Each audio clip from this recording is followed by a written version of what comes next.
How's it going, guys? It's Josh here, welcome back to the channel. Today I wanted to talk to you guys about a brand new tablet that Samsung have just announced, pretty much out of nowhere, the Galaxy Tab S5E. And it's quite an interesting looking device. Now we know that we are going to be getting an E variant of the Galaxy S10 smartphone, which is a more affordable version of the flagship. And it's looking to be pretty much the same with the Tab S5E. The price is rumoured to be around $400, which is a lot cheaper than the current Galaxy Tab S4. Let's check out some of the specs. So first off, let's just appreciate how this thing looks.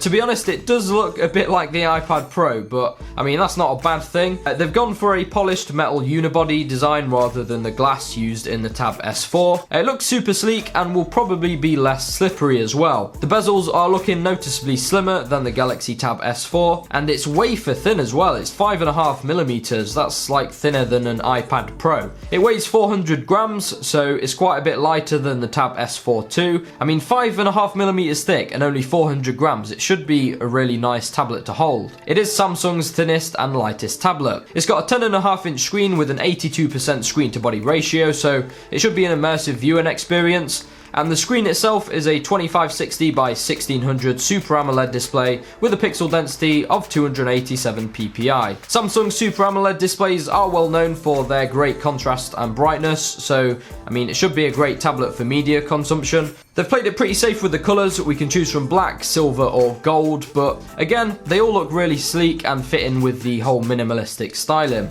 Processor wise, it's got a Snapdragon 670, which is unfortunately probably the most disappointing thing about this tablet, to be honest. It's not the fastest, it'll do light gaming, but it just hasn't got the multitasking capabilities of higher end chips. But, I mean, this isn't a flagship, so I guess we can't expect a flagship chip. I think Samsung have designed this as something that you'll use for Netflix and YouTube. I mean, it's basically the same screen as the Galaxy Tab S4, which is a beautiful screen, only you're getting it for less money and in an overall sleeker looking package. There's a few different variants being offered in terms of RAM and base storage. It comes in 4 or 6 gigabytes of RAM, along with 64 or 128 gigabytes of internal storage. The good news is we do get an SD card slot, so expandable storage up to 500 gigabytes. Pretty cool. Samsung reckon the cameras are pretty good as well. We're getting a 13 megapixel on the rear and an 8 megapixel on the front, but I mean, does anyone actually take pictures on a tablet? The speakers are looking promising. There's 4 of them all together, tuned by AKG.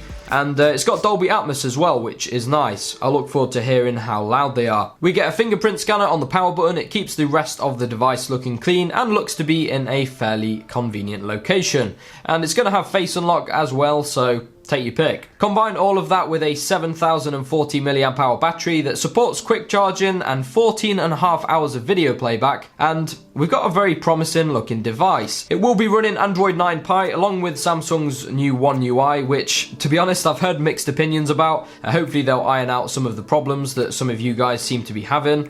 It is going to be compatible with the Samsung Pogo charging dock as well. It kind of turns the tablet into a smart home display while simultaneously charging it.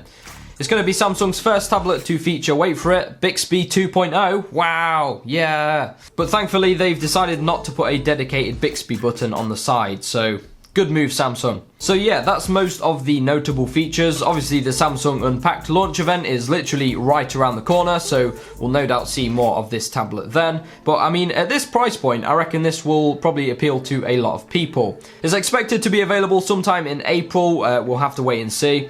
Let me know in the comments if you're excited for this tablet. Is anyone getting the S10, by the way? Let me know. If you enjoyed today's video, I'd appreciate it if you could drop us a like rating, and if you want to see more, hit that subscribe button. You can follow me on Instagram and Twitter at Tesseract. But with that being said, thanks for watching today, guys. I'll catch you all in the next one.